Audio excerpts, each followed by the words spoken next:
Hey, kia ora koutou whānau. Welcome back to another edition of Big Hairy News. You can't see what I'm doing because my hand's off screen, but I'm doing this. No, it's not recording. in the Matrix. In the Matrix. I was recording the recording whilst the recording was going on. Hello, Commenting everybody. on the commentators with commentary. Fun show tonight. Good show tonight, actually. Got lots of stuff going on for you. I want to say I had this. to double check that headline. Oh, because you're in lockstep. Yeah, with Mr. Hooton. I know. What great company I'm keeping. We'll get to that as we go through it. And with Mr. Garner as well, a man who admitted publicly he would have voted for Trump should he have the option between Trump and Biden. But there you go, each to their own, I guess. See, there's all those lefty people working in New Zealand radio like Duncan Garner who would have voted for Trump, all those things. So let me show you something very, very quickly. And this is a very, very quick one. I want to say thank you to you guys who got on board last night, but we've jumped straight back up into the charts. Here we are here, back up at number 4. And again, the number 2 New Zealand podcast for news commentary behind Leighton Smith. And Chewie is happy to hear, look, well ahead of spin-off, millions of dollars put in spin-off, well ahead of any other New Zealand news commentary shows. So obviously, it's news commentary. It has its own little section. But I saw some other ones from ZB and stuff further on the chart. So would like to remind you as well and to say if you want to be a part of what we do, a really good way you can support us is by listening to the daily audio podcast. By daily, I mean the days that we broadcast it's there. And if you are going to listen to the audio podcast, we'd really be cool if you could listen to it on Apple Podcast, because Apple does the charts and the charts mean something if we can go up them. Our ambition in life is to try and knock Leighton off. I don't know if that's ever going to be possible. If you look at his, let me show you. Look at his. Look at his. I'll show you his for the number 1 spot. If we go to it and go number 1, where's number 1? Oh gosh, I've lost it. Yeah, number 1 news commentary. You watch this. This is for Leighton. He doesn't buck around, does Leighton? So there you go. So thanks for being on board. Every night this show becomes an audio podcast at the end of the show. We put it into that. It goes off to Apple Podcasts, Google Podcasts, and Spotify. If you watch us if you use Spotify, we actually put the video on there as well. So you can watch us and listen to us on Spotify, just like Joe Rogan, because we're the New Zealand Joe Rogan, Chewie, is that right? Yep. And one thing with that, you can increase our reach by not using headphones. Just blast it out of a shitty Bluetooth speaker on public transport. It does amazing things for our metrics. So thanks, guys, and that's a great thing to be involved with. Thank you for being involved. Now, speaking of that as well, we also want to say thanks to a couple of new patrons, to Gary Childs and to Chris Rowley, who have joined up in the last 24 hours. I think they probably heard our little conversation. Was it yesterday? We've only done one this week, so it was yesterday, where we talked about the vast amounts of money in the right-wing internet ecosystem, and I think that made them kind of go, whoa, we should get involved. So Gary and Chris, welcome on board. Good to have you on board. You can be a part of what we do by heading to patreon.com/Big Hairy News, which we'll put on the bottom of the screen for you now. You can be a part of what we do by telling people about us, by sharing our stuff. Lots of content went out on Twitter today. Just put a couple of clips up on YouTube just before the show as well. One of the clips put up on YouTube is the full interview that I had with one of the principals, I think maybe the principal at Horizon Research, based on Horizon's poll. We're going to play a little clip of his conversation tonight, but I put the full 15-minute conversation up on YouTube if you'd like to check that out as well. So you get a clip tonight and the full show. You can just go to YouTube and have a look for it. So lots and lots of content went out today, and yeah. That's how you can support us. You can support us by being a part of our whānau. And, you know, like when you're proud of your dad, you tell everybody about how well he just did in the Rotorua Marathon. Well, if you're proud of us, you can tell people what we do. Hey, Chewie, is that right? Yeah. Something like that. All right, what's going on, Chewie? Do I need to know anything from you, sir? Has it been a good day for you? Well, I mean, first day back at work after a brief little break. seems I was missed. And then that was immediately forgotten, and I was the bane of everyone's life again. So it's nice just to slot back into a role. Have you watched Ted Lasso yet? I haven't. I'm sorry. I watched it this afternoon, and let me just say one thing to you. Don't let me say it. Just one thing, right? Thank you and fuck you. That's all. That's all I'm going to say. Could mean almost anything. Thank you and fuck you. Ted Lasso. Speaking of Ted Lasso, something I've noticed on Facebook is real bad for this at the moment, is the amount of websites that are using Ted Lasso is basically rage bait.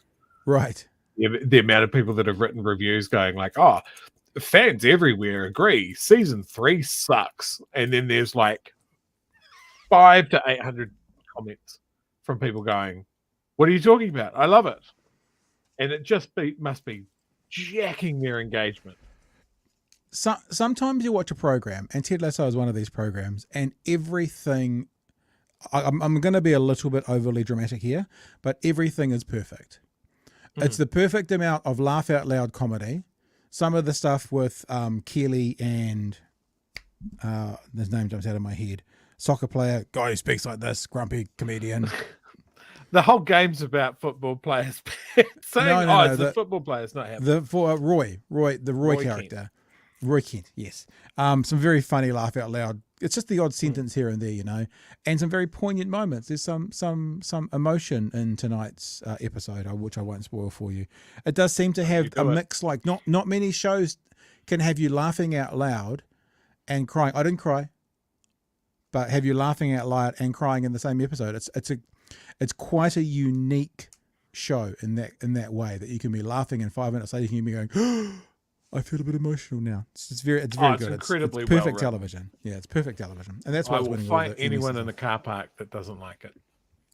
All right, let us have a bit of a chat about things going on in the world. One of the more important things going on in the world at the moment, Chewie, and this has made worldwide news, is Paora, the Kiwi who is in Miami Zoo at the moment. Now, this is not the first story I want to play you. This is from last night, but it shows a lot of the footage as to what's happening with this Kiwi in Miami. I'm sure many people have seen some of this. Remember, nocturnal animal should be handled very, very carefully, very gently. And of course, the fucking Americans have thought, hey, let's get our photos taken with this exotic animal. And some terrible things are going on. Are you ready for a once-in-a-lifetime animal encounter? One of Aotearoa's most beloved. I don't really need to see hear the footage, because this is not the story we're going to watch. There's an image up here of the Kiwi having its head pushed down and people playing with its beak, and like it's a stuffed toy, obviously in broad daylight, which is not where it's supposed to live. I mean, pretty upsetting to see how this might be the one where they push it down. Yes, they push the head down onto the ground. Jesus.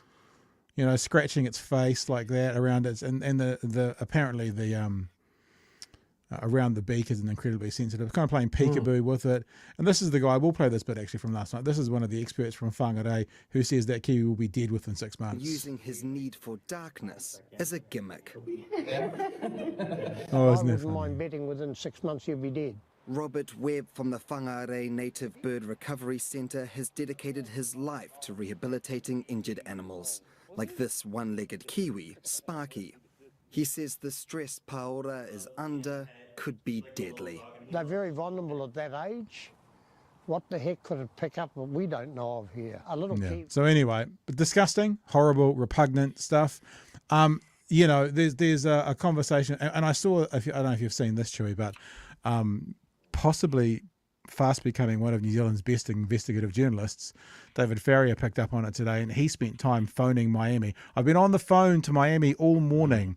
After a bunch of emails I called Miami Zoo's media department first thing, who told me I needed to talk to the mayor of Miami. Apparently, big zoo business was dealt with by the mayor. So I called the city of Miami's mayor's office, who told me the city mayor was of no use to me, and I'd have to call the Miami-Dade mayor's office, a separate mayor for non-city things. And so I called the office of Mayor Daniela, blah, blah, blah, blah, blah, and when I called, they knew exactly what I was calling about. I'm calling about the Kiwi, I'd said. Yeah, and there was a gulp because the entire country of New Zealand is currently enraged at Florida. What I can't understand, I mean, like, mate, I was thinking about this today, and I was going to try and make some kind of pithy comparison that kind of went, if we had the bald eagle over here and we were playing with it and patting it, they wouldn't like it. And I thought, nah, they probably wouldn't give a fuck. To be honest, they probably wouldn't. And I couldn't think, maybe it's a bit like if we had a bald kiwi in New Zealand and we had it in a cage that was exponentially too small for it and it couldn't stretch its wing, maybe they'd be upset then. It kind of feels kind of similar as to what they're doing with this kiwi in Miami. We're going to play a conversation from TVNZ's Breakfast Show this morning where they talk to someone from the actual zoo who's basically going on a worldwide apology tour at the moment, a mea culpa tour like you've never seen. Before we do that, Chewie, I don't know how much of that footage you've seen before. Any thoughts? Yeah, like I got big mad just like everybody else did. I tweeted it at the zoo. I didn't really lose my shit, but I was just like, could you guys please reach out to Doc or any one of the New Zealand zoos that have a kiwi enclosure and see how it's actually done? It's a nocturnal animal. Yeah. You don't know what you're doing. The other part of what I went through last night was the saying, how has this happened? How did Kiwis get overseas? And this was kind of a big thing because there were a lot of people asking for the Kiwi to be brought home. Yeah. That can't happen. It is not from New Zealand. It was born over there. The Smithsonian hatched it. So now it's a biosecurity risk. They had some fertilized eggs. And I think the Smithsonian sent a fertilized egg to the zoo and the zoo actually hatched it. But yeah, that's the situation. The Smithsonian hasn't got off scot-free, but they appear to be, and let's just go back to David Farrier's web. So this is what's been going on. Come and look at our kiwi and take photos with it in the broad daylight. Ready for a one-on-one encounter? Meet the kiwi, a rare flightless bird from New Zealand, exclusively at Zoo Miami. I think he's got a video here. In fact, it is, and this is actually the Smithsonian. Again, we don't. I guess we're going. So this is the Smithsonian. This is not the zoo. Do you know a kiwi that fends with its feet and smells like a pro? Australian. It's definitely not this fruit kind. I'm here at the Smithsonian's National Zoo at their birdhouse, where I'm just so excited today because I get to meet a real kiwi. Now, come with me, we'll go meet the keeper. It seems at least that they're not, this is the Smithsonian, they're not quite doing the same thing as Miami-Dade Zoo, right? And we'll see it as we go through it. You can see it's it is out with them, but it is in an enclosure with, with its own sort of, it's got soil and stuff. It's just not tutuing around on a bench. It looks like that they're not doing as bad with it. And it seems that Miami-Dade is the place. And look, I guess zoos, love them or hate them, they do have animals from overseas. I assume that there are going to be, I would never assume there weren't kiwis in other parts of the world, but this Miami zoo seems to be particularly egregious in how it's treating that bird, that taonga, as we would say in New Zealand, if you happen to be watching this internationally. It's one of those things. It is a primarily nocturnal animal. You can see them during daylight. It is unusual for that to happen. Yeah. And certainly when you look at the best practice of how they're displayed and encounters are managed here in New Zealand, it's always in a dark environment, and you stand still and you're quiet and you let them do their thing. I think that's just a level of knowledge that we all have about this animal, right? And I think for a lot of people it was quite shocking to see almost like a gut reaction of like, oh, don't do that, that's not how you do it. And because they are so rare. I mean, zoos are a divisive thing anyway. Like, I think they certainly serve a purpose. But yeah, I think best practice in this case was definitely not met. They have taken that on the chin. The apology was pretty good. Sure, they're building a habitat. Why didn't you build it before you got the animal? Yeah. I think part of it, Americans. I wonder if part of it is this, and it's not like from a jealousy point of view, but we don't do that with Kiwis in captivity in New Zealand. Like we don't do what they're doing in America. So even the Kiwis that are in captivity in New Zealand for whatever reason don't get treated like that. Why the fuck would someone internationally think that was okay? I wonder if that's just a part of it. The other thing is, and for those of you who haven't been there, I'll explain exactly. We used to live in West Auckland, and we had family passes to the zoo. Every year we'd get family passes to go to Auckland Zoo, because then you could go as many times as you wanted to. So when you've got, you know, a newborn and a 2-year-old and a 4-year-old, it's a very good afternoon to be able to just go along there and wander around. So I've been into the Kiwi House at Auckland Zoo many, many times, and you walk through a door and you basically go into a black room with, you know, like if you were exposing film, that red light. It's got the red light, which doesn't, and that's what you do. And it's actually quite hard to find them in their enclosures.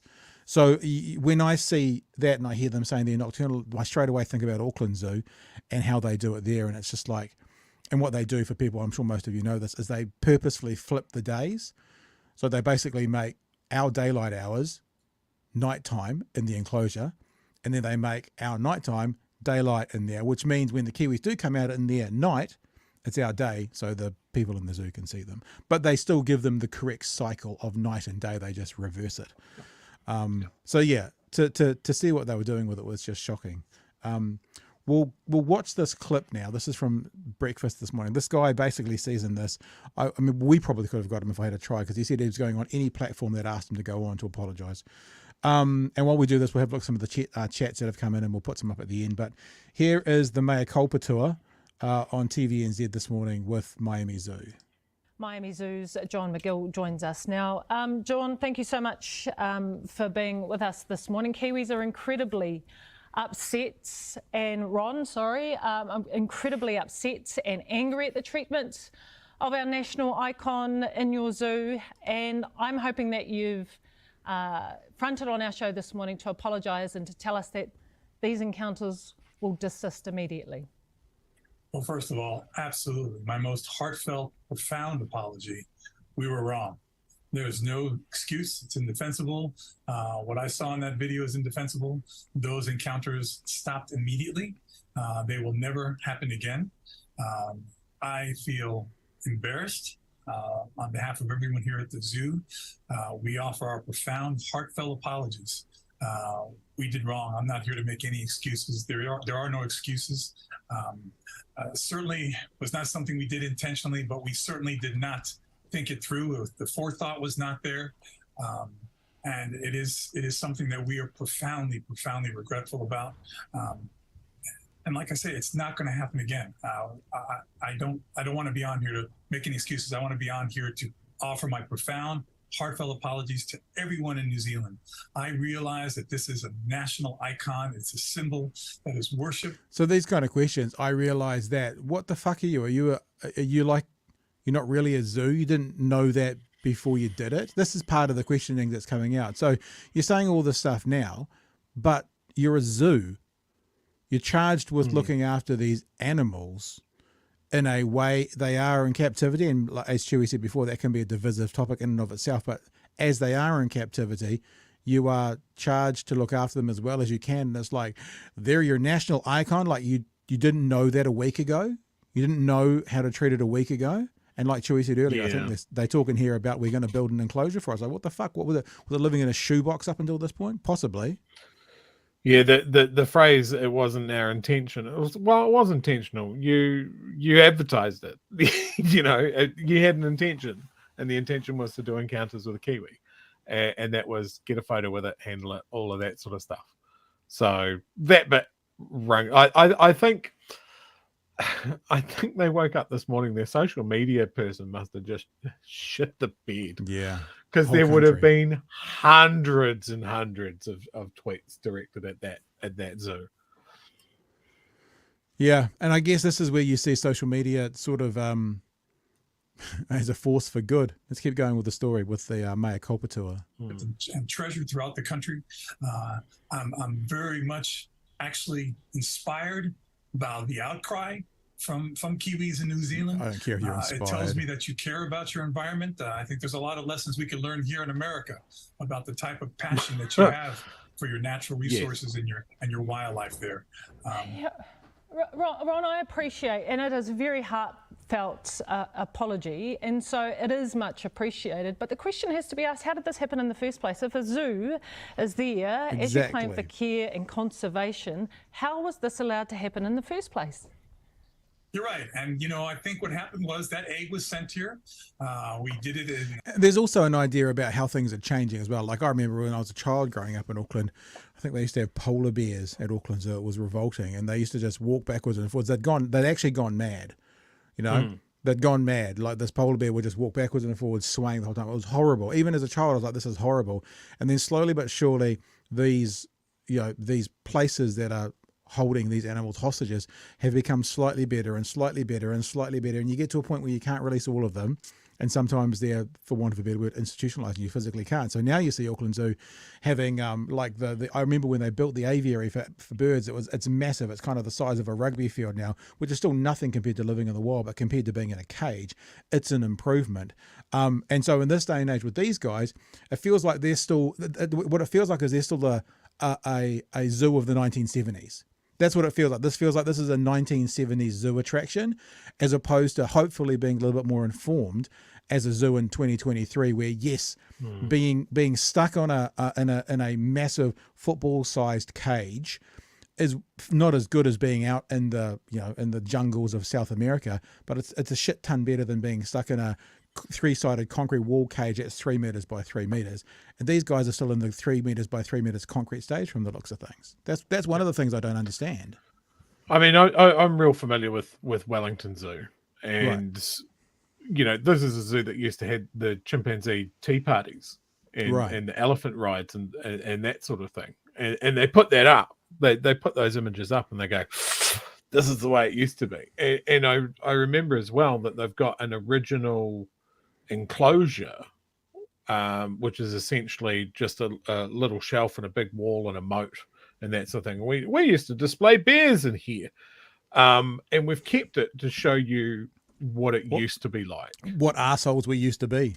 Yeah, pretty much. Which I think is an important point. And you bring up the your polar bears, and I think zoos in general, they're not all okay. I mean, I think there was a zoo in Berlin that had a polar bear that turned green from the algae.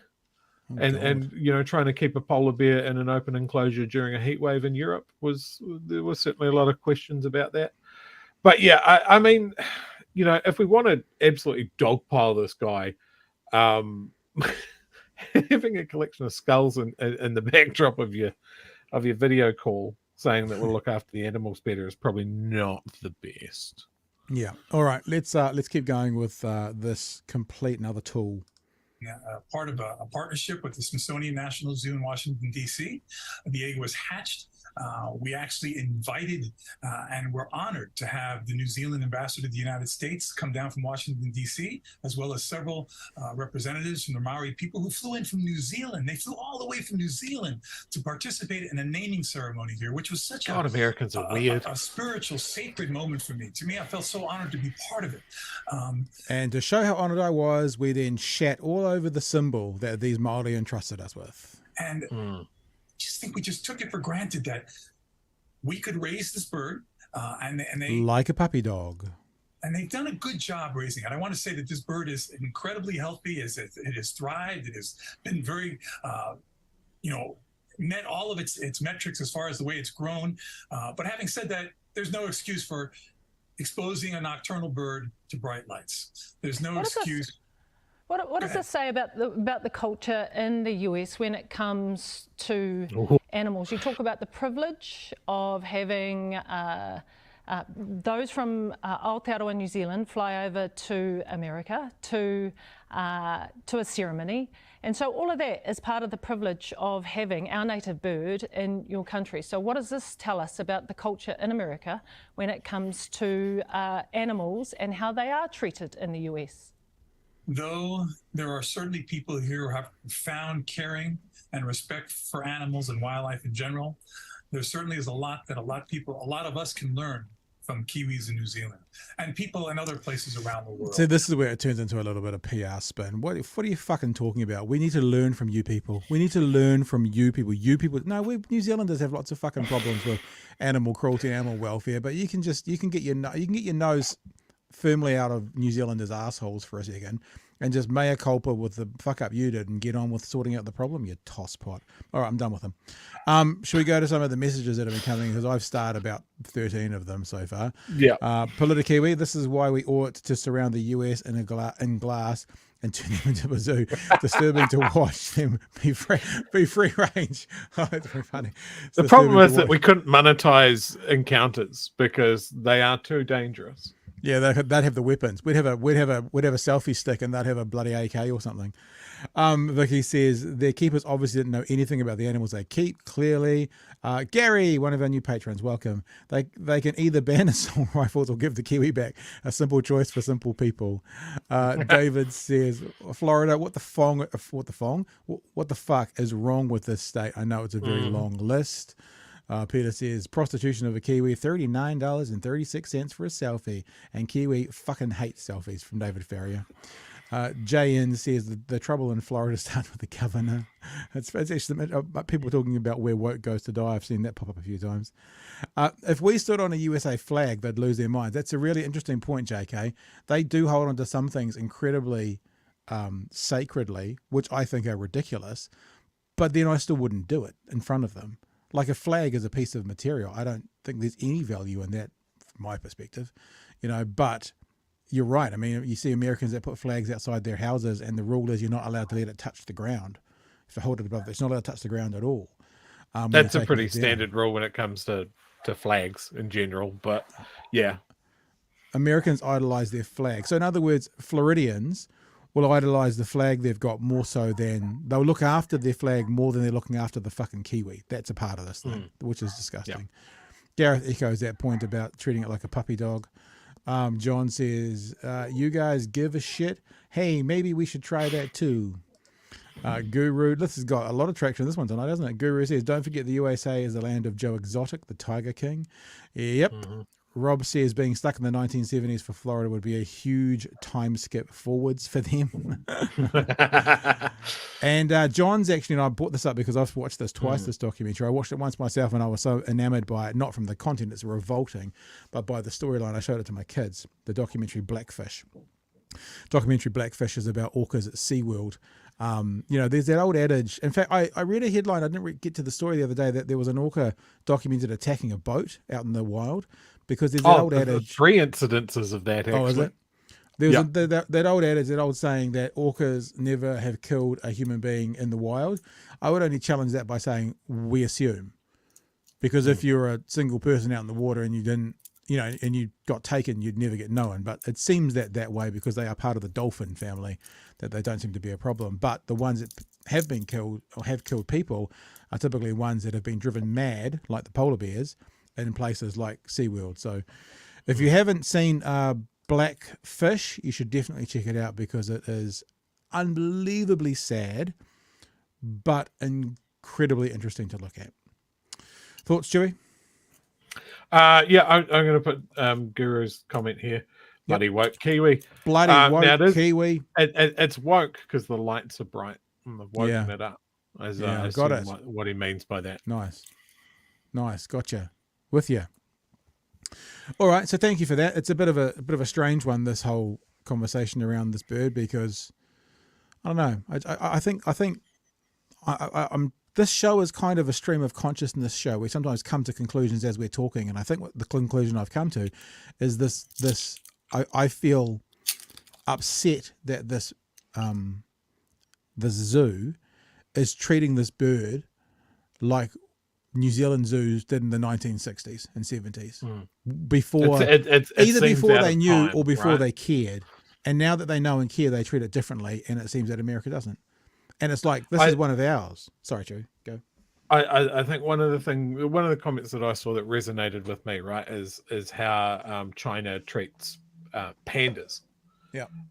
When they're exported to zoos, is that they are a gift that can be taken back. They belong to China. Right. And I was like, oh, that's a pretty good idea. It is like if there are going to be Kiwis in zoos around the world, it's a great conservation sort of thing, is that maybe New Zealand should have more say And yes, you can have a Kiwi. It belongs to New Zealand. These are the conditions that it must be kept in. We will send someone to check on it every now and then. Don't fuck this up. It's important to us. We will come for you. We will come for you. And you know, maybe that needs to be a standard going forward, just for animals as they're moved around the world. Well, as you've pointed out, though, this one wasn't moved around the world, so I wonder why, how this would be handled. Because it's not. But I guess the eggs must have originated in New Zealand to get to the Smithsonian. Surely, I'm assuming, at some stage. Yeah, I'd love to know more about that, actually, because there were apparently 5 fertilized eggs, and this is the first time Kiwis have been hatched outside of New Zealand. It's kind of a big deal. I couldn't really find anything more on that. But yeah, I was coming to the point of view of like, did we give that Kiwi to them? Can we get it back? This isn't cool. But yeah, apparently it's a biosecurity thing now. Well, they should also do a follow-up story in a month, 3 months, 6 months. Yeah, where's this enclosure, guys? Yeah, where is it? What's going on now? Because as is the way with public outrage, 3 minutes later, the next thing. So hopefully. Patrick agrees with you, and we have to use Patrick because what a fantastic name. I agree with Chewie re pandas, but how do we claim? Anyway. We sort that out maybe. Okay, so we'll keep an eye on that. If they won't go over, then I'm sure you patrons will send me and Chewie over to Miami to check up on it for you, because we'd do that. We'd be involved with that, only for you guys, not for our own benefit, but for you guys. We need the Patreon numbers to come up a little bit before they can fund my revenge tour of Florida. There was a poll a couple of nights ago from Horizon, and it's being poo-pooed actually by a few people. Poo-pooed. Because it puts Labour and the Greens in a position to form a government. Now, one of the things about this poll, which is interesting, is it's really nutted out the people who have definitely made a decision, right? So they've looked at the poll, and we're going to talk to the primary pollster in a second. Well, we're going to play a short clip of his conversation. But paraphrasing it, they've polled a whole bunch of people, 1,500 people, which is a lot. Most polls only do 1,000. So a lot more breakdown in this. And what they've done is they've got numbers of people who have already made their mind up who they're voting for. Now, I wouldn't be able to do this poll because I haven't made my mind up who I'm going to vote for. I'm still waiting to figure all of that out. I think people will know what side of the political spectrum I sit on. But as of right now, there's probably 3 parties I could vote for on that side of the political spectrum. And I haven't made that decision yet. So I wouldn't have been able to take part in this poll. But that's what they've done. And looking at people who are who've definitely made their minds up, at the moment, Labour, and I'm not going to say could form a government, we don't like to project, but Labour and the Greens get over the mark.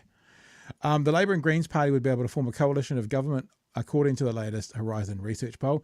The May 12 to 17 survey, so that's just before the budget, of 1,500 adults find amongst those who are both registered, right, so they have to be registered, and 100% likely to vote, Labour would attract 31.8% of the vote and get 48 seats in Parliament. The Green Party would attract 8.5% of the definite vote and get 13 seats, a combined 61 seats, and a majority in the 120-seat Parliament. Of course, with a margin of error of 2.5%. But that's what it says. National would attract 23.2, down from 25.4 in January 2023, and get 36 seats, 3 less than in January.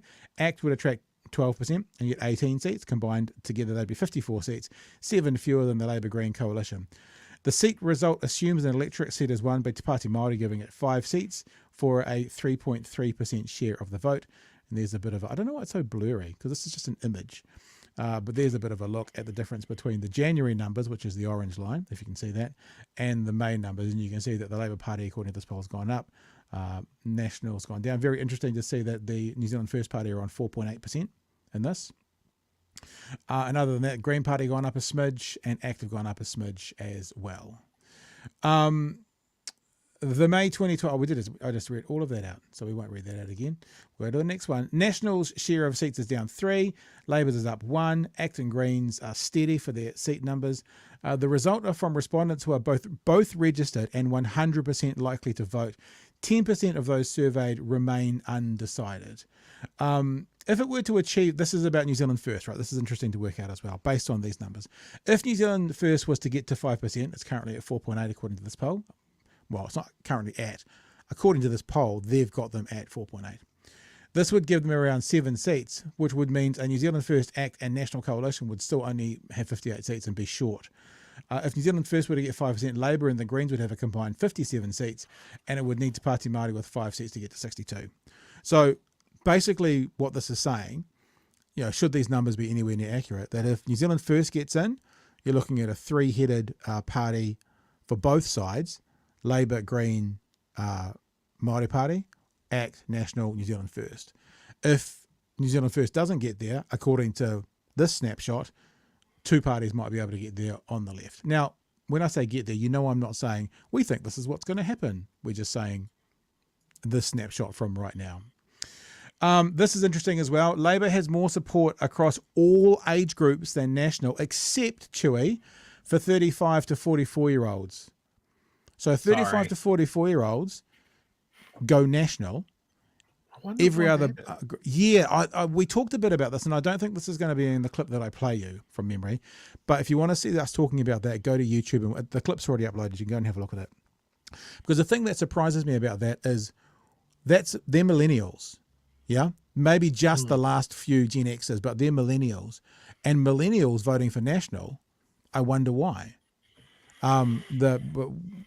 We talk about that, and he gives some answers. I'm not going to necessarily give those answers now, because you can go and look at the actual interview if you want to see it. In fact, maybe we'll play the clip now. The other thing that I wanted to talk to Graham about from Horizon is what this means for the leadership. There's lots of talk at the moment about Christopher Luxon and how he's doing or not doing. So whilst this poll didn't specifically look at leadership, whilst I had Graham on, I asked him a little bit more about the leadership and what the polls or previous polls were actually showing about it. So I've got a 3-minute clip here for you from the conversation. To see the whole conversation, you can just go to YouTube and check it out. So we'll play this, Chewie, then we'll get your thoughts, and then we'll go see why you and Matthew Hooton are in bed together. Here we go.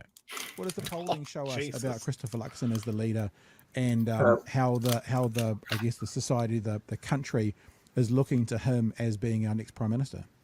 Well, we didn't ask for preferred Prime Minister. Yep. So we just asked for a party vote, likelihood to vote. But not long after he became leader, or in November 2022, so November last year, we did one of our regular how do the leaders make you feel? Now, Ardern was leader then, and Luxon was relatively new leader. And he was making 25% of people hopeful, but he's only making 10% of people comfortable. He was pleasing only 7%, and 17% found him boring, and 14% were afraid of him. Wow. So we based this study over, we've been doing it for more than a decade, based on US election studies, and the questions are open for other research institutes around the world. So in US presidential elections, the theory is you don't vote for someone you don't like. And that. Did you get that? That's a really important line. The research says you don't vote for someone you don't like. You don't vote for someone you don't like. What have we been talking about for the past 6 months? Luxon's likability. More positive attributes a leader has, like inspiring hope and confidence and so on, it can be reflected in the vote. So when we last surveyed in November 22, Luxon was making 25% hopeful. Ardern was slightly below that. And Ardern was making, she was disappointing people. And that was the main, strongest feeling about Ardern then. She was disappointing. Yep. So Luxon didn't rate high on disappointment because he hadn't been there long. Sure. So it'd be interesting to refresh these, so to try and get an idea of how people are feeling about them. But something's not quite right, because since 2020, National has been bouncing along the bottom. So the highest we had them at was 31.5%, and then they've come down and they've dropped another 2 in this poll. So they're down at that current level of 21.5. So some confidence we have in the figures is that pre the last election, we saw Labor rising 16% over its 2017 vote, and that's basically what happened. 16%. In this survey, Labor is 17% below its vote at the last election, and it's lost 9% of its 2020 vote to National. But National is still at around about the same level it was in the last election, and it's lost 17% of its vote to ACT. So ACT is consuming the National vote. Labor is losing. It's lost that big advantage it had. Yeah. And now it must cobble together a coalition. So we go on in that conversation to talk about where have those votes gone. It's easier to see where the National votes have gone because they've gone to ACT, but it's harder to see where the Labor voters have gone because Greens haven't taken off. So maybe a bunch of those undecideds, the people who voted for Labor last time, and they haven't gone across to National, and we'll have to see what actually happens from that. Right, Chewie, your thoughts, sir? I'm not super familiar with that poll. I like the results, but yeah, I'm happy to see a poll where preferred leader isn't the big takeaway, that they just leave that, because as we've discussed before, we're not voting for a president, we're voting for a party. But you still do. I think even in New Zealand politics, I think you've heard this so many times. I'd have a beer with John Key, voting National. So even though I do think, as goes the leader, so goes the party, for enough of a percentage of people to make a difference on election day. Yeah, and you're right. You're right. I just wish you would. Yeah. Well, there was a podcast last night, the Working Group, New Zealand's best political podcast, its weekly political podcast, not funded by New Zealand On Air. And on that podcast with Bomber Bradbury was Duncan Garner, for some reason looking like he needs a bit of cash because he's sponsored by Hertz and Oak on his shirt. Not sure why that looks the case, but it is. And Matthew Hooton. And they were talking a little bit about Mr. Luxon. And we already know that Matthew Hooton is not a massive fan of Christopher Luxon, but he has some interesting things to say about when someone is considered such a good CEO, how can they be such a bad politician? And then Duncan Garner comes in and talks a little bit about something that Chewie's been echoing for the last 6 months. Let's have a listen to what these bunch of fellas had to say. I would say the dirty businessman. It's terrible. No one likes to see that sort of thing. No, you see someone's career is failing as badly as Christopher Luxon's is. When I think one of the important messages Christopher Luxon is showing us is not even about politics, but about the poor quality of business management in New Zealand. If you consider this guy was meant to be the executive of the year and the businessman of the year, and he can't even give a speech in Parliament. So I think. No, I don't think anyone takes any joy out of that. Sure, and I don't think that there's any mood to have a coup against Not him. yet. Well, what the focus groups I understand show is that would be bad. Oh, right. Whereas if there was if Christopher, yes, and he prefers Christopher. Yeah, he does prefer his family and friends. So Hooton's saying that the focus groups say that if Luxon went, that would be bad for them in the polls. That's summarising what he's saying. It's Christopher. It is. Yeah. Christopher. I mean, I think that if he searches deep into his soul. Oh, yeah, he searched deep into his soul, yes. As Jacinda Ardern did. She did, that's and right. into the focus groups. Sure. And as Andrew Little did. I think that he'll hear a voice. Oh, he'll hear a voice? I think he'll hear a little voice. I'm not going to time to stay. And he'll realise that it's an okay job being Minister of Finance. Sure. I mean, Michael Cullen was Minister of Finance. He was. David Seymour's got that job. Minister Duncan. None of that's real. That's not true. Duncan, the difference between Chippy and Luxon is that Luxon wants to be your boss mate. The kind of emotionally draining relationship where you are always laughing at the boss mates jokes and always doing what they want in the weekend, whereas Chippy just wants a sausage roll. Chippy has the greatest of New Zealand values: basic dorky competency and affable. Can Luxon win the battle of beige personalities? No.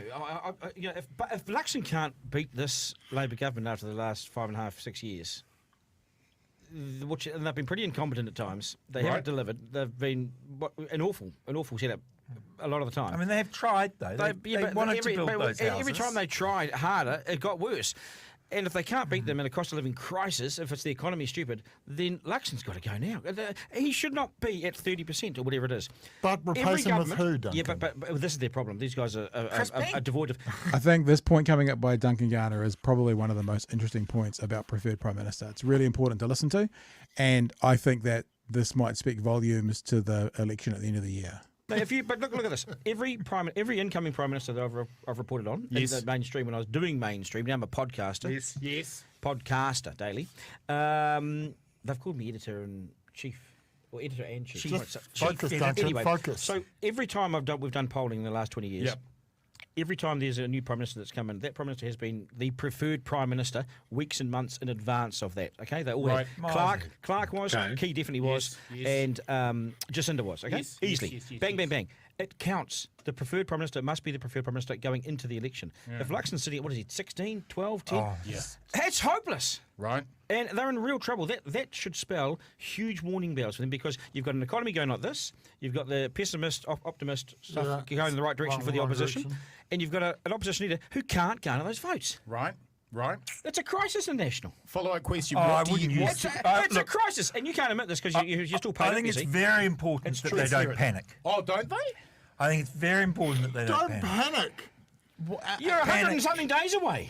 Panic. You're in trouble, mate. It's a controlled flight into terrain. At what point do you start panicking? Well, hit the ground. Maybe you just wait till you just wait until it crashes and then decide who you're going to drag out of the wreckage. I love it. Luxon's been in aviation. He could stop that, you know. Follow-up question. So there you go. So the point, it's all very, very talky, lots of shouty, talky, but their point at the end was really interesting to make it clear, and I'm sure everyone is clear on this. Every Prime Minister since Duncan Garner, he was in the press corps and he's worked as a journalist for a long time, who has basically won, was always the preferred Prime Minister going into the election, according to the polls. So that speaks volumes, and that's why he's saying he has to go now, and National should be panicking. Chewie, now you're in bed with these guys, obviously. You're all of a similar mind. I'm a little bit torn. But I'm torn when Hooton agrees with me, because the dude's so wrong so often. But of course, on this, he is 100% correct. Right. And can I ask the question? The dude in the middle, is that Damien Grant? Yeah. Why do people keep talking to that man? He's got columns, he's got shows, he's got appearances. Why is his name not fronted by twice convicted fraudster Damien Grant? Mm-hmm. It annoys me. Look, I think they're right. Like, they are heading towards high terrain. Everything is screaming out, pull up, and they're not going to, because it'll make them look weak. But it's still going to make them weak when they lose, and then he resigns. The interesting thing, though, is I guess Hooton was saying that I'm assuming he's being internal polling, says to get rid of Luxon now would not be a good idea, but the common conversation is they need to get rid of Luxon now. So so they have to make a leap either way. They have to either make a leap to get rid of him, and the internal polling is saying that's not a good idea, or they leave him there, and he comes in at preferred Prime Minister 12%, and National lose.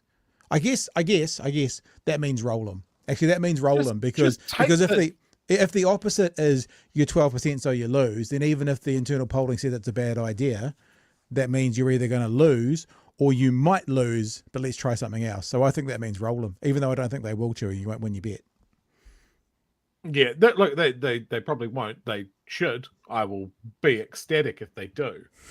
But, I mean, from everything that we've seen for all of these, like as I said on Twitter earlier today, unforced errors from National. They don't have it. Like, maybe Nicola Willis has the snuff to be leader.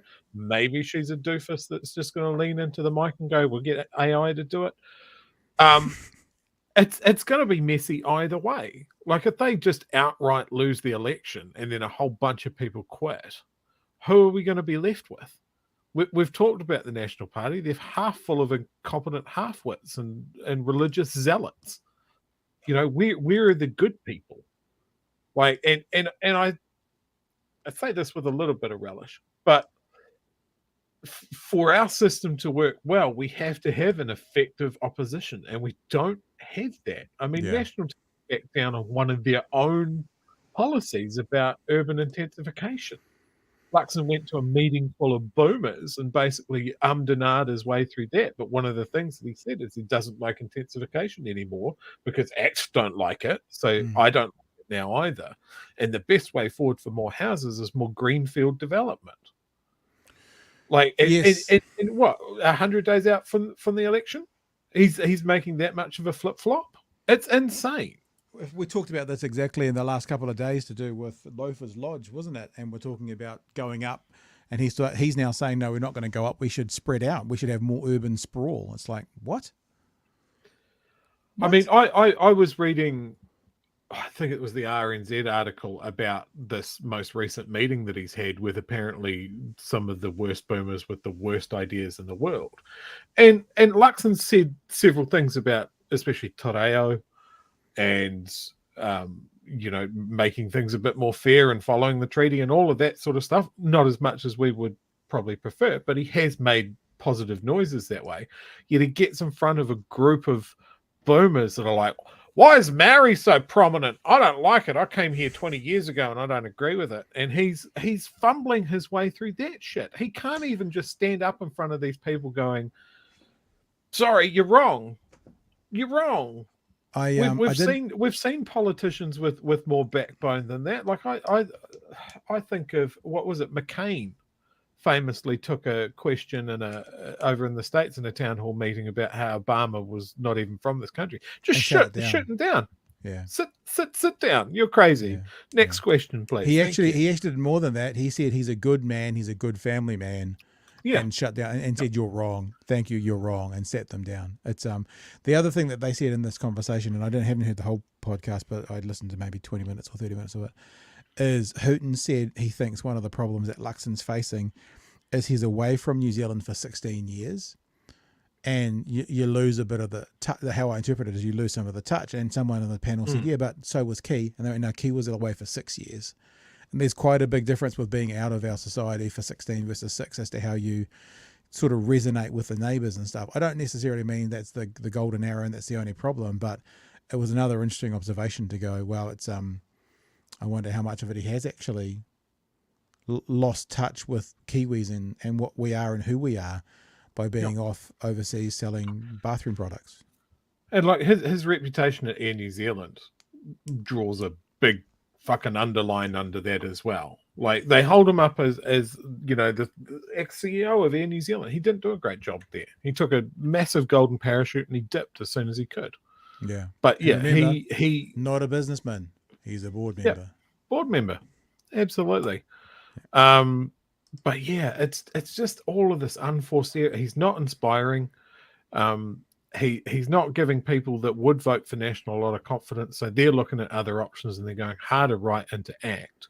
He's not pillaging people from the middle as he should, because that's where you're going to gain votes, right? Is you're going to pinch them from Labour's middle.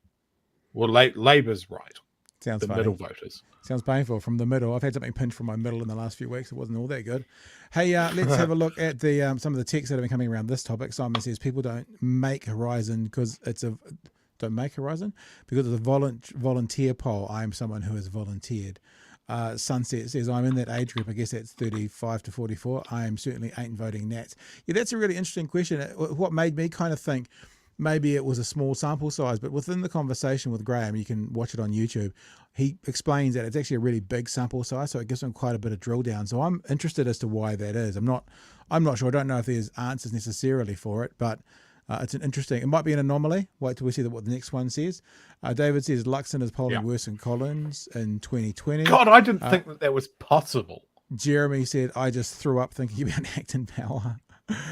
Simon again, Duncan Garner is wearing a Penrith Panthers rugby league jacket. I apologise and withdraw, Your Honour. He's not just looking for sponsorship. He's wearing a rugby league jacket. However, the comment that he looked like he was Ricky Bobby in Talladega Nights was very funny. I like Willis more than Luxon. However, I reckon she's dangerous. Ruth Richardson, the second, cuts, and more cuts. Okay. JK says, Hooton is like a broken digital watch. Never right. That's quite funny. Sorry, what were you going to say, Chewie? That was the other thing, like just talking about cuts, and more cuts. Have you seen the story about how their proposed budget has a massive hole in it, like $1.5 billion?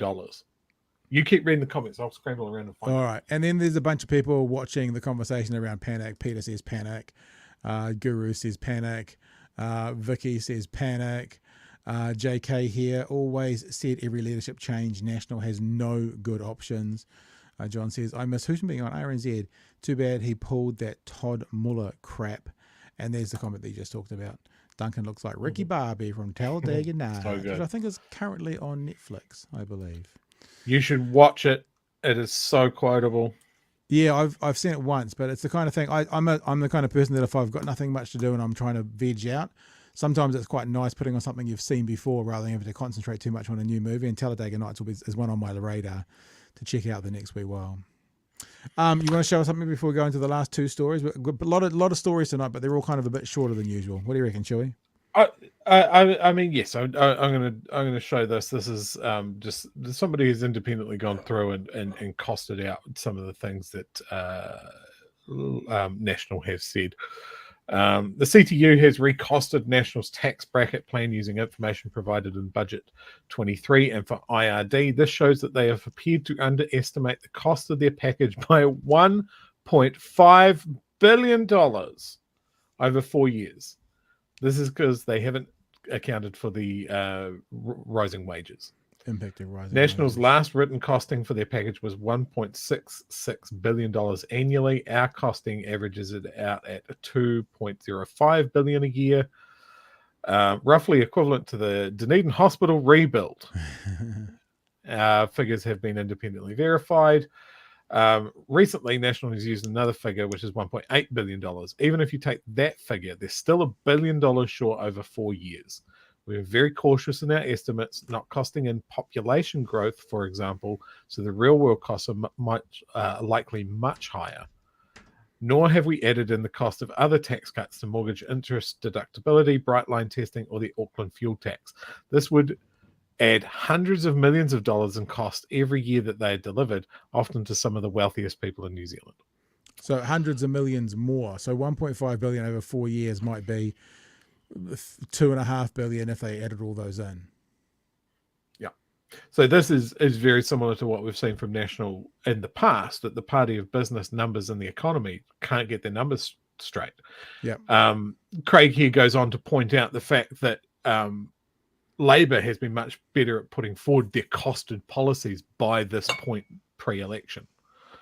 So we really do have a National Party spitting out buzzwords and just not showing us the receipts. Look, maybe what we'll try and do is maybe I'll approach Craig and see if I can get him to come on and flesh it out for us. But might be a time to say as well, for tomorrow night's show, we don't know what's happening. Well, I know what I'm doing. I'll be sitting with popcorn in a theatre in Dunedin watching one of my children be the leads in Rent. So that's where I'll be. And, you know, I tried to get them to change the whole week just so I could go on Friday, but it's not the case. I have to go tomorrow night, so I'm going to go. Chewie's got some work on, so we're not sure what's going to be happening. But if I could manage to catch up with someone like Craig and have a chat that through for half an hour, 40 minutes, maybe the option plan B might be a shortened version, pre-recorded show that you guys could watch, but we wouldn't do live. So a bit of a heads up for tomorrow night. We don't know what's happening yet. Chewie is keen to do a show if he's got time, but he's also going to be in his work, the place that actually pays him to do stuff, and he may not be available to get here in time. So you'll bear with us, please. We apologise about Monday night. We weren't here because of being in Auckland, and it may end up being that there's nothing on tomorrow night. However, I'll work on that tomorrow during the day. I might even work on that tonight after the show. And Chewie will let us know tomorrow what he can do when he can do it. Just follow us on Twitter for some updates. That's probably the best idea. Is that all fair, Chewie, what I've just said? Yes. All right, let's have a look at this other story now. And this is not going to take a long time, but there was a conversation on News Hub this morning. And it's a really interesting conversation because, you know, we often say that News Hub appears to have a bit of a narrative. Reports about crime, reported crime going up. And I can't say the police, because I guess we're only talking about Superintendent Phil Taikato here, is saying that crime numbers, crime events aren't going up, but reports of crime are going up. Meaning, if there was 100 criminal activities last year that 40 people phoned up about, and there's 100 criminal activities this year that 60 people are phoning up about, there's the same number of criminal activities, but more are being reported. Now, I'm not going to die on this hill tonight and say this is absolute truth, but it's going to be an interesting one to follow through. But what you will see, I think, and I predict, is the right and the opposition in New Zealand turn against the police immediately. We've seen this before. We've heard from this songbook before. In America, it's always about the thin blue line. It's always about respecting the police. It's always about the boys in blue, until they did something that contradicted what Trump wanted, and then it was defund the FBI. Like that, it flipped like that. So what I would ask to you is, would you rather believe the police at the coalface doing the mahi and actually getting the research, or would you believe the politician trying to portray the government as inept and get into power themselves? Who in a courtroom would be a better source of accuracy? I know where I would lean. However, I will say again, I'm not going to take this as gospel until we do a bit more work, but this is an interesting conversation where the superintendent talks about crime not going up, but reporting of crime going up. Let's have a bit of a listen. Yeah, definitely it's been media-sized, but like I said, it's in ebbs and flows, and we are doing our utmost to get on top of this type of activity and behaviour. What do you mean it's been media-sized? We have operations. Sorry to interrupt, what does media-sized mean? So with the event of social media, what we're seeing now is a lot of footage is being put through social media that would never have been put through previously when we didn't have it. But these events are happening and they're happening more frequently, aren't they? I mean, I can look at this. So this is asking about the narrative now. So this reporter is saying the events are happening and they're happening more frequently, whereas the research, and I'm not saying this to defend it because crime may have gone up and this might be a perspective, but the research doesn't say crime has gone up. The research says reports of crime has gone up. So this reporter is saying that the incidents are increasing. That's actually not what the research shows. Stats here, 25% increase in crimes nationally from 2022 to 2023. 25% increase. So she's just said 25% in crimes nationally, right? That's the quote. That's what the reporter has said. Yeah, and again, what that tells us is there has been an increase in reporting, which we want to encourage more and more from the public. We have the 101 for emergency immediate response. We have the 105 if it's after the effect. And then we have Aurora, which is our retail network giving us information. So it is much more easier for our community and our public to report these types of events and activities. Now, just remember what the reporter said. Crimes are increasing. The stat that News Hub puts up themselves says crimes reported. So News Hub's stat says reported crime, but News Hub's reporter said crimes are up. Now, again, I'm not actually challenging the idea that crimes might be up or not. I don't know. But the research that she's citing says crimes being reported is up. The journalist, the host, just said crimes are up. Very, very, very different things. Is it a narrative? Is it an error? Is it a mistake? Not sure. You are at the coalface. We're just seeing some statistics now. All crime reported to New Zealand Police up 25% from the 12 months from 2022 to 2023. That's March. Up all across the country. Auckland, Wellington, Christchurch up 40.7%. Youth crime also up 14.7. No, not youth crime up. Violent crimes reported, right? Now, again, I'm not trying to be defending him. I'm not trying to defend the thing. I'm not saying that crime's not up. I want to see those numbers. But the reporter just said crime up. No. Reports of crime up. There's a difference. There's a difference. %. I know you say that this is, this is reported crime, right? You're on the coalface. You see. I know you say. Hang on. No, that's what the report says. I know you say minimizing it. No. The report says reported crime. That's what they research. This sort of stuff every single day. Are you saying that the reports are up and their number of incidents are probably around the same, or do you believe that there is more crime happening? Well, quite frankly, I wouldn't say that there's more crime happening from my perspective. What I'm saying is that there is more crime being reported. There you go. So that's Again, the story. For the dummies at the back, there are more tools and it is easier to make reports of crime to the police. That's what he's saying, isn't it? The other thing is I well remember Bowling for Columbine. If you haven't seen that documentary series, Michael Moore, Bowling for Columbine, there's a part where Michael Moore, and this is when he says mediaizing it, this is what I think. There is a part in that documentary where he's talking to someone in South Central Los Angeles, and they go to the corner, I think, where Rodney King was beaten. It's a beautiful little street. It's got flowers and trees, and Michael Moore's talking to it might be to an academic about what's happening in this area, and it looks safe and it looks clean and it looks nice. But this is South Central Los Angeles, a really dangerous place according to the media, and it comes out that the research now says that violent crime is down. This is back then. But reports of crime are up 600%.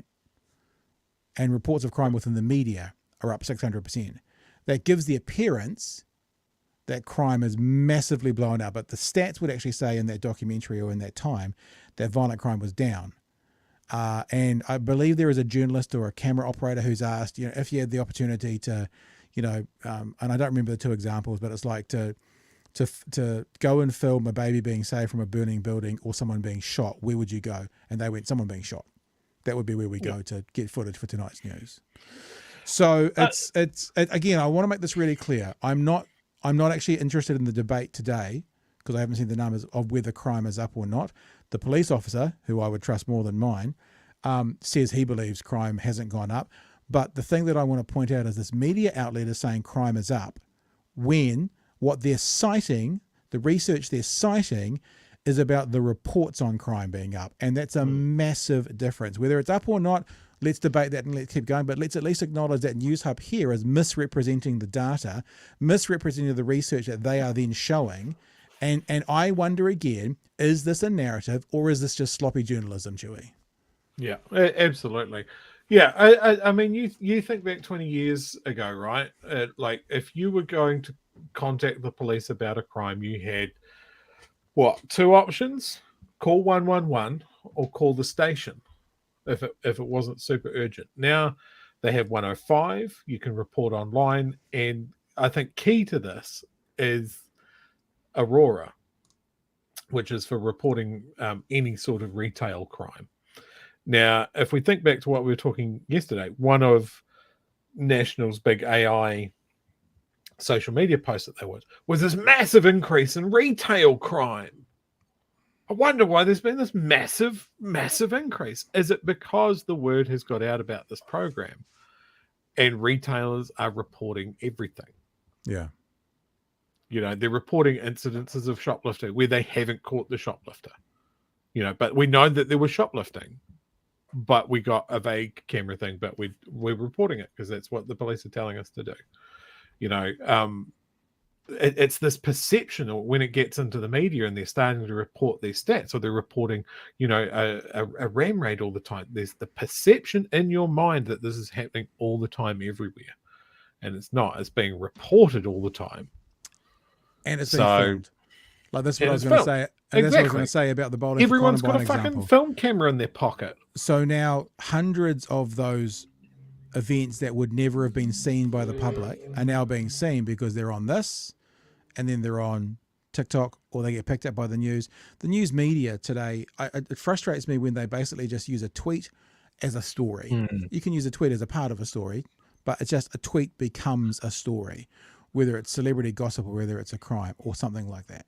Now that, again, this is not actually saying that I'm not actually making a statement saying crime is up or down. Let's make that really clear, because crime may well be up, but also crime might be the same or crime might be down, and it might be put on these 1,000 times a week, whereas 20 years ago it wasn't on these at all.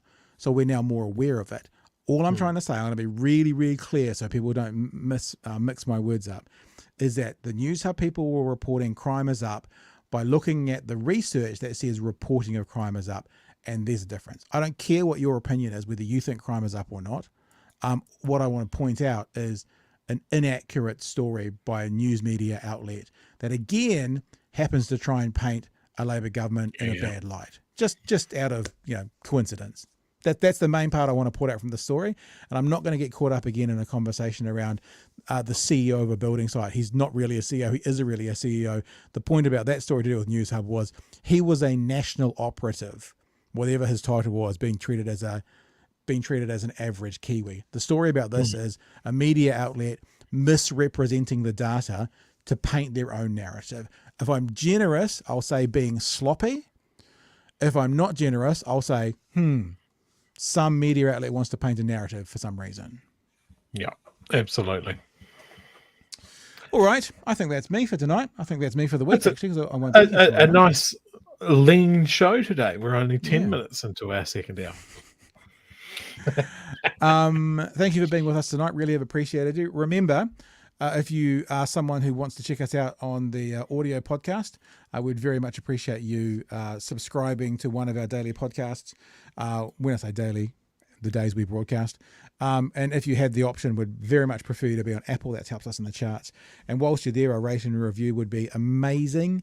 Unless you hate us, then you should go and review the Working Party podcast. That's what you should do if you hate us. But other than that, it's been another pleasure. Like and subscribe for 20% more show. Yeah, that's right. We always say 22%. Actually, that's pretty close. It's about spot on, actually. And I apologize, but I can't give you any information about tomorrow night. The only thing I can tell you is I will not be here. I will be watching Rent. Chewie doesn't know whether he'll be here or not. Although I could say if I find myself a conversation that I might chase tonight that I could record tomorrow, maybe that will be tomorrow night's show. Either way, it might be a lean show. We'll see how we go. Yeah, we'll figure it out. I'll do my Kanye best. You're all very beautiful. We appreciate you being involved, and I should say thanks again. Hang on, where are they? I've shut them down. To our new patrons that joined us up in the last day or so. I apologise, but I don't have the patronage thing in front of me. If you want to support what we do, come and join the team. Help us keep making independent news at patreon.com/Big Hairy News. Stay close to Chewie and I on Twitter, and you will find out on Twitter and on Facebook and on the YouTube channel what's happening tomorrow night as soon as we know. Other than that, Chewie, if there's nothing else, I'm all out. Be safe. Oh, I got to do this, Chewie. I got to record how to shut this thing down so that if you do it tomorrow night, you know what you're doing. So I hit this. See, I do this and I hit record. So I'm going to hit record like that so I can video what I'm doing. And I'll say this. Be safe, my friends. Be well, and we will catch you tomorrow night from 9 p.m. somehow, somewhere, potentially, maybe not, for another edition of Big Hairy News. Hooroo. Cheers, fam.